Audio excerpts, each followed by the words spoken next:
ఇక్కడికి తీసుకువస్తాను అని ఈ విద్యార్థులను వచ్చి అడిగినప్పుడు ఇంత గొప్ప అదృష్టం నా పీరియడ్ లో కలుగుతుంది అని చెప్పేసి చాలా సంతోషపడినాను. కాకపోతే నేను వరంగల్ జిల్లాలో చేసింది చాలా తక్కువ. ఒక 4 years మాత్రమే నా సర్వీస్ ఇక్కడ చేశాను. కానీ 4 years లో కూడా నాకు అందరూ కూడా సుపరిచితులే ఉన్నారు. విద్యార్థులు కూడా ఇక్కడ చదువుకొని వెళ్ళిన వాళ్ళు బస్సులో కలిసినప్పుడు వాళ్ళెవరో నాకు తెలియదు. కానీ వాళ్ళు వచ్చి మేడం ఇలా మేము ఒక మీటింగ్ పెట్టుకోవాలనుకుంటున్నాము, మా గురువులందరినీ గుర్తు చేసుకొని బయట ఎక్కడో ఈ ప్రోగ్రామ్ అరేంజ్ చేస్తే ఒక చిన్న గెట్ టుగెదర్ లాగా ఉంటుంది. కానీ మేము చదువుకొని ఆడుకొని పెరిగి పెద్ద అయినటువంటి కళాశాలలో మా గురువుని మళ్ళీ ఒకసారి గుర్తు చేసుకోవడానికి మీరు అనుమతి ఇవ్వాలి అని చెప్పేసి అడిగినప్పుడు నేను హైయర్ అఫీషియల్స్ కి ఏమన్నా ఇన్ఫార్మ్ చేసుకోవాలేమో అనుకున్నాను. కానీ వాళ్ళు ఏం చెప్పారంటే మళ్ళీ సండే రోజు హాలిడే రోజు మాత్రమే పెట్టుకుంటాం మేడం, మీకు ఇబ్బంది పెట్టము అని చెప్పేసి అన్నారు. నాకు చాలా సంతోషం అనిపించింది. మా సీనియర్స్ అందరినీ కూడా నేను పేర్లు విన్నాను కానీ డైరెక్ట్ గా చూసి పరిచయం చేసుకున్నందుకు కూడా నాకు చాలా సంతోషంగా ఉంది. ఇంతటి అదృష్టం కలిగినందుకు నేను కూడా చాలా హ్యాపీగా ఫీల్ అవుతున్నాను. మేడం సార్ మిమ్మల్ని అందరినీ కలిసినందుకు కూడా నిజంగా ఇలాంటి అవకాశం మళ్ళీ వస్తుందో రాదో కానీ వచ్చినందుకు మాత్రం we are very happy. Thank you. పెద్దవాళ్ళ అయినప్పటికీ కూడా మాకు అందరికి కూడా అప్పుడు ఉన్నటువంటి పొడి నడకలతో పాఠశాలలో అడుగు పెడుతున్నటువంటి ఇప్పటికీ కూడా. సో మీరు ఇప్పుడు చేస్తున్నటువంటి అల్లరి కూడా సేమ్ అలాగే ఉంటుంది, ఏ మాత్రం కూడా మార్చలేదు. యాజ్ ఎ టీచర్ గా కూడా మీరు అట్లానే ఉన్నారు. కాకపోతే నేను అనుకోవడం ఏంటంటే మళ్ళీ ఒకసారి బాల్యంలోకి వెళ్ళిపోయారేమో అనుకుంటున్నాను. మీ బాల్య స్మృతులన్నీ కూడా నెమరేసుకుంటున్నారు, ఒకరికొకరు కలుసుకుంటున్నారు. కాబట్టి ఎక్కడెక్కడో వెళ్ళిపోయి ఉంటారు.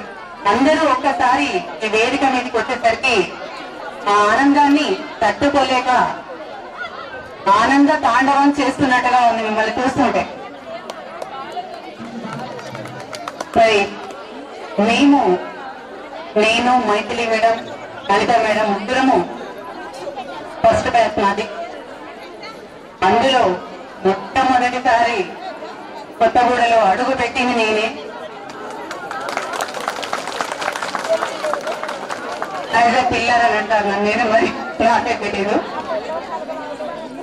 ఎందుకంటే స్కూల్లో జాయిన్ అయినప్పుడు పిల్లలు ఏ విధంగానైతే కంటికి 2 దారులు కూడా నేనుండను బాబు నేనుండను నాయన అనుకుంటూ పారిపోతూ వెనక్కి వెళ్తుంటారో అదే పొజిషన్ లో నేను జాయిన్ అయ్యాను. నేను జాయిన్ కాను బాబోయ్, నాకు ఈ స్కూల్ వద్దు, నా వల్ల కాదు, నా పిల్లల దగ్గర నేను వెళ్ళిపోతాను, నాకు ఈ ఉద్యోగం వద్దు, ఏముంది బాబోయ్ అనుకుంటూ అప్లికేషన్ రాసిన దాన్ని మళ్ళీ వాపస్ అప్లికేషన్ వచ్చి నా వల్ల కాదు.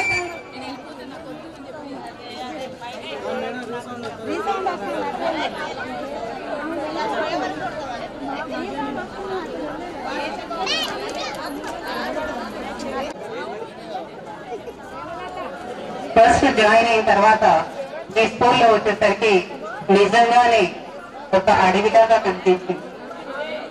ఈ అడవిలో మేము ఎట్లా ఉంటానో తింటాం. అయితే మరి ఆయన మీరు గుర్తు చేస్తున్నారో లేదో నాకు తెలియదు కానీ నేనైతే చాలా సార్లు గుర్తు చేస్తున్నాను. Better concept. ఎందుకంటే ఫస్ట్ మా ప్రిన్సిపల్ ఆయన, మరి ఇప్పుడు ఉన్నారా లేదా నాకైతే తెలియదు. కానీ మమ్మల్ని మాత్రం ఒక సరైనటువంటి గురువుగా మా బాధ్యతలన్నీ కూడా సరిగ్గా నిర్వర్తించేలాగా తయారు చేసేది కూడా ఆయనే. ఆయన యొక్క కష్టమైనటువంటి నిర్ణయాలతోని బాధపడుతూ కూడా మేము రాటు వేలిపోయాం. గురుకులంలో రాటు వేలిపోయి ఎక్కడైనా మేము పని చేయగలుగుతాం, ఏ ఏజెన్సీలోనైనా పని చేయగలుగుతాము అనేటువంటి పరిస్థితికి మమ్మల్ని తయారు చేసింది ఆయనే. సో నేను మాట్లాడాలో వద్దా అమ్మా? మరి కొద్దిసేపు మీతో నాకున్నటువంటి అనుభవం గురించి మాట్లాడతాను. సో మీరు నడవలట్లని 3వ తరగతి 4వ తరగతిలో ఎదురు కళ్ళతో అందరూ లోపలికి అడుగు పెట్టారు. మీరందరూ కూడా అప్పుడు మా అమ్మాయి ఏజ్లో ఉన్నారు. సో అమ్మాయిని వదిలిపెట్టి నేను స్కూల్కి వస్తున్నప్పుడు మా అమ్మాయి ఎట్లా ఏడుస్తుందో అదే ఏడుపు మీ ముందర కనపడింది. సో ఆ టైంలో మీరందరూ మీలో మా అమ్మాయి కనపడింది కాబట్టి మిమ్మల్ని నేను తీర్చిదిద్దాలి అట్లా అనుకున్నాను. ఒక యాజ్ ఎ మదర్ గా ఫస్ట్, తర్వాత ఒక టీచర్గా, ఒక గురువుగా. టీచర్ గురువు అనే దానికి చాలా తేడా ఉంది. టీచర్ మీన్స్ రాష్ట్రంలో చెప్పే విషయాలు మాత్రమే. గురువు మీన్స్ సమాజంలో మీరు ఎలా ఉండాలి అని చెప్పడానికి, మిమ్మల్ని ఒక మంచి వ్యక్తిగా తయారు చేయడానికి. నాకు చాలా హ్యాపీగా అనిపించింది. ఎందుకంటే తల్లిదండ్రులు చదువు సంధ్య లేనటువంటి వారు, వాళ్ళకి ఏమీ తెలియనటువంటి వారు, కానీ వాళ్ళు ఒక పెద్ద కాగితం లాంటి వాగ్దానం నాకు అర్థమవుతారు. టీచర్ ఏది చెప్తే వాళ్ళకి ఒక దేవతగా ఉంది. నేను చెప్పింది ఖచ్చితంగా పాటించేవారు. ఇది కారణమని అనేవాళ్ళు కానీ, మా పిల్లల్ని తీసుకెళ్తామని కానీ, రూల్స్ మాట్లాడడం కానీ అట్లా ఏం చేసేవాళ్ళు. నేనే చెప్పేది వినడం. ఎందుకు అంటే తల్లిదండ్రులు ఇన్నోసెంట్, పిల్లలు అంతకంటే ఇన్నోసెంట్.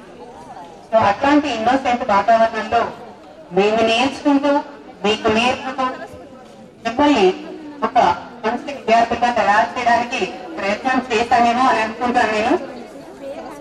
దానికి నిదర్శనంగా ఇప్పుడు మీరంతా కూడా చెప్తున్నారు ప్రభుత్వ ఉద్యోగులమయ్యాము అని. దానికి చాలా సంతోషంగా అనిపిస్తుంది. మీ కాళ్ళ మీద మీరు నిలబడ్డారు. సమాజంలో మీకంటూ ఒక గుర్తింపును తెచ్చుకున్నారు. మీ కుటుంబంలో మీకంటూ ఒక విలువ ఉంది. ఒక మంచి ఉపాధ్యాయురాలిగా కానీ, ఒక మంచి ఉద్యోగినిగా కానీ, తల్లిగా కానీ, నెక్స్ట్ మీ పిల్లల్ని మీరు ఏర్పాటు చేసినటువంటి బాధ్యతని సరిగ్గా నిర్వర్తించగలగాలని ఆశిస్తూ ముగిస్తున్నాను. మీకందరికీ కూడా ఆశీస్సులు. Thank you.